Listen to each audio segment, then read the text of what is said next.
Dashboards.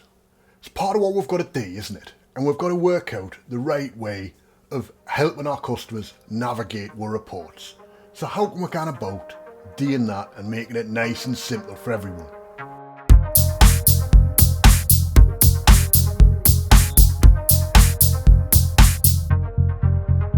Alright lads and lasses, welcome along. Weekend work.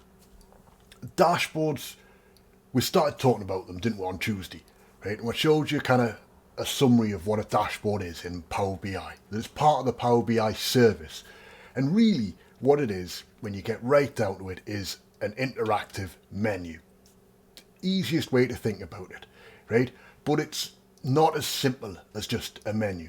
Because it's interactive, it can take report content. So you can really actually surface up core metrics, core elements onto a single page that then people can go and interact with and actually takes them down to that next level of data. So there's a lot there, there's a lot of power there. And as your report pack builds, right, you'll find dashboards is the only way to go. The maturity step that I find with dashboards is suddenly people are moving, or customers are moving, from that idea of a single report to an idea of multiple reports actually being consumed in a workspace, an app workspace that's going to enable teams of people to actually really understand across a wide breadth of the business what's actually going on. So how do we build the dashboard and what does it actually look like in the service? Let's cut an hour. Alright, so here we are. Power BI service. You should be used to seeing this, right? And if you remember, one of the things I talked about was that when you were setting out your Power BI service and actually starting to think through your workspaces, to have this concept of different workspaces have different content. So here's our application workspace for the New York water tower dataset. Yeah, and remember, this is where we're going to publish an app. So the home page for our app, where we want it to take people to when they first come to it, is going to be this dashboard. That's the point, isn't it, of a menu? It's kind of like, oh, I've arrived at a restaurant. Let me open up my menu, right? And it tells you what you want to buy, doesn't it? Or, I fancy this today. So let's have a look and see what it is. Now, this is a structure that I've seen, right? And it does work very well, right? Especially in a business context where you've got lots of different areas coming up in that single pane of glass kind of report, right? You can do it in all sorts of things. You could do it for like your favourite football team, for Formula One teams, because I see that Formula One teams are using Power BI and the whole Power Platform a lot. But you could use it to compare different Formula One teams and actually start to go across. And it works. It's kind of the route I'm trying to get to with this, right? Generally, we'd say on the left-hand side, the left-hand column should be the one that gets the most volume or the most interest, as it were. And then you fade down towards the right. And that's because you have to scroll. So as you can see here, I'd have to scroll if I wanted to get to Queens and Staten Island. But we can see the inspection counts for there are way lower. It's more likely I'm going to be interested in Manhattan, right? So that makes sense. You might do this for your business and have different regions or different product sets as your categories, right? And you then work along there. And the idea of saying, well, the one on the left is the one of most interest is kind of key, not necessarily the most. You might say, well, we're looking to grow or expand in a particular area and move that over to the left. And that's one of the areas that you need to be aware of with Power BI. Power BI isn't a one and done solution. You're going to keep coming back, revisit your data models, revisit your dashboards as well. And this is quite important with this. So while you might move these to the left and right, because we might say, well, we're going to target Brooklyn, water towers in Brooklyn for some reason, or the Bronx, say, we could move that to the left. There might be something going on, something corporate is happening that we want to focus more on that. So we bring it to the left. The next step, you've got 3 tiers here, haven't we? We've got some metrics in here. Right? Generally, top 2 is what we'd say would be the ones that you'd be doing your stuff in, which gives you, if you're going with this sort of a layout of 2 columns wide, because bearing in mind a menu, you've got tiles, that's all you've got, right? 3 to 4 key metrics is all you want to appear there, right? And I've put these in as numbers. What you might want to do is be putting them in as like a percentage, or have some sort of a coloration on it to show kind of issue percentages. Yeah, so what percentage is urgent action required in? Could colour or do something else in terms of a dot or something.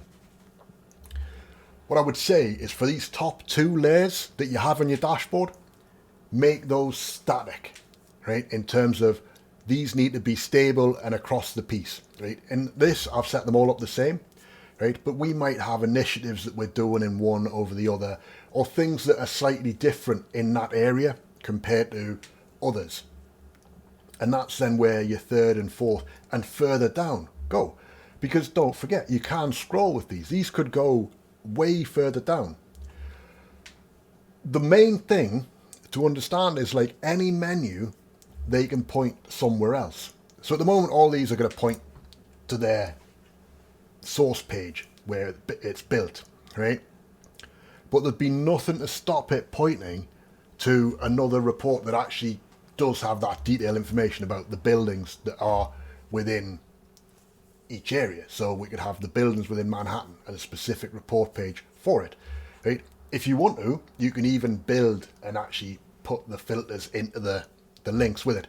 There's a lot of power that you can do with the menu system that you get with Power BI, and with this nature, with the nature of dashboards, right? It is incredibly useful. And what you get even from here is, I can see at a glance kind of what's going on, but put some context on it and actually start to put some measurements into there in terms of, is 66 good or is it bad? I divin that, right? And that's an important thing to be able to understand. Okay. So that's all been built, as we said, from these Power BI reports. So here is the Power BI report here, right? And you can see I've got a page for each one, and all it is a filter on Bronx. Okay. One of the things you'll notice is we've got a narrative in here. This is the smart text, right? Smart text at the moment isn't supported within dashboards. I hope at some point it will be. Right? You can write text measures simply and pretty easily. You know, it would be, we could do one here. So we'd go, let's create a new measure. So call it text.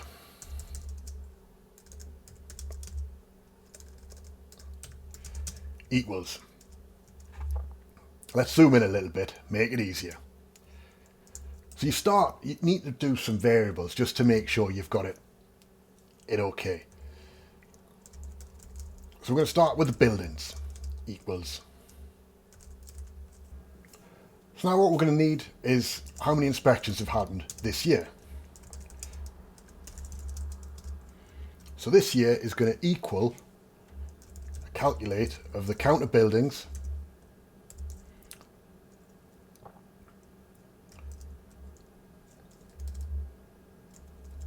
where the building status equals good. Okay. Then what we need to do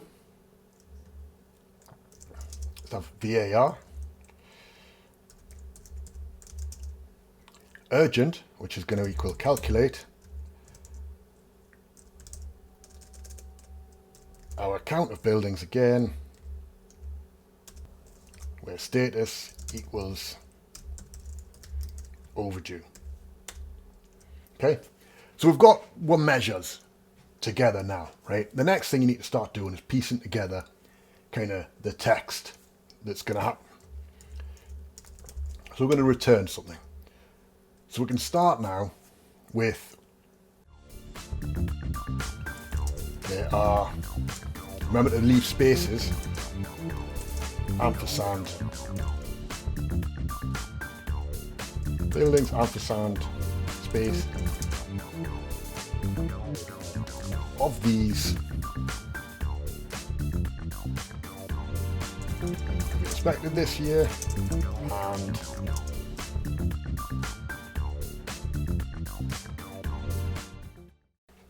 so the simple point, there we can, okay, we can put that in, okay. So at a really quick and easy level, we've done that. Right? If you want to do percentages, it's easy enough to do. You just need to remember to put them in with a format syntax. So I'll do that now, just so you can see what I mean.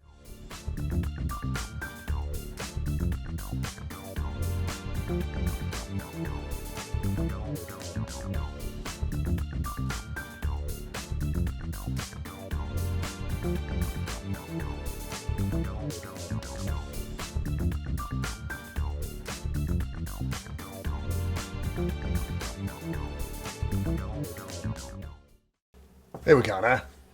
Easy enough to do. So we could build that up, we could put those together and we can make that nice and work. And then because this is text, we can import that in to a dashboard quite quickly and easily.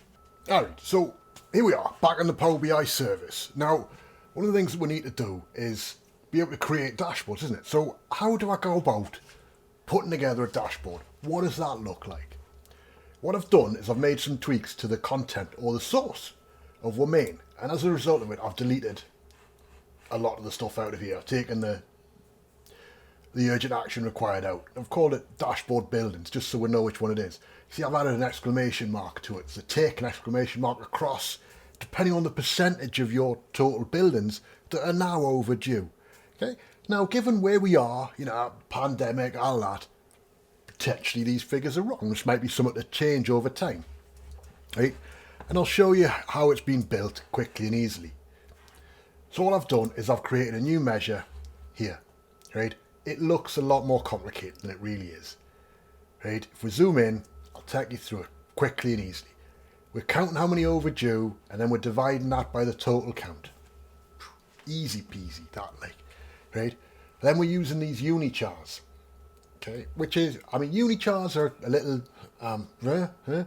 hey. My advice would be, and I'll put this in the members area on Geordie Intelligence, like copy these 5 lines, right? Because you're probably going to use them a lot, right? You could even say, actually, if we copy all this, we can reuse it time and again. It's a great little recipe for setting up this kind of a thing, right?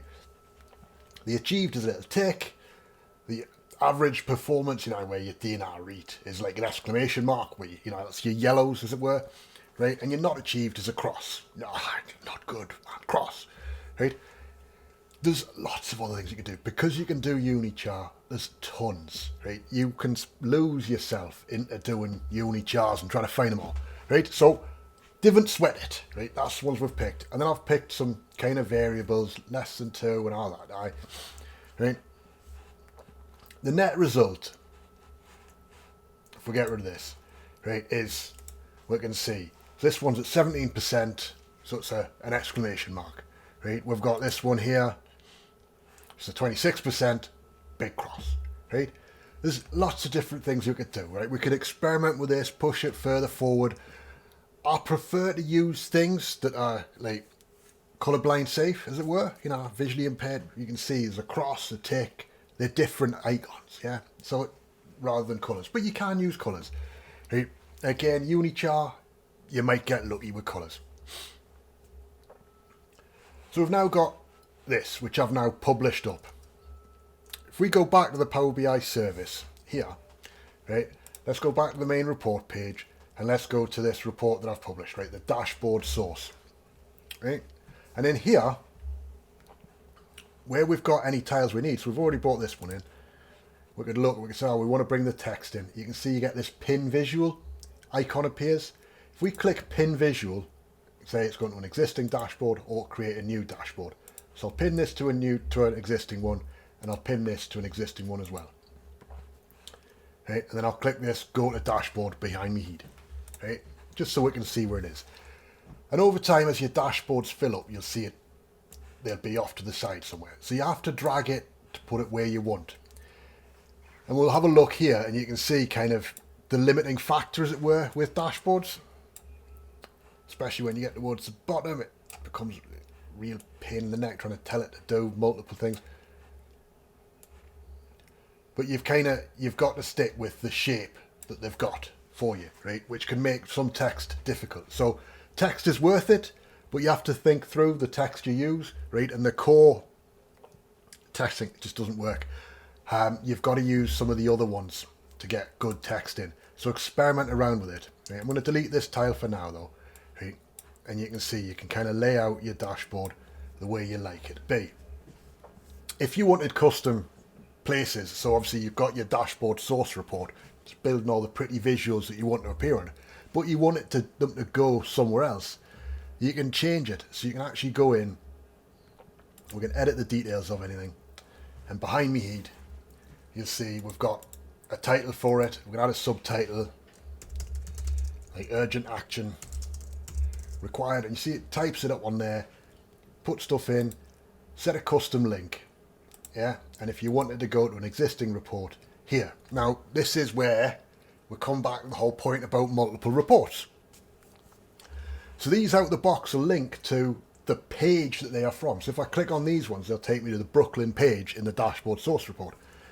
If I use these to go to a new report page, it will only go to the main page of the report, which is why we come back and circles back, doesn't it, to this whole maturity step. So as you start to use dashboards, you find you need to start to use multiple reports.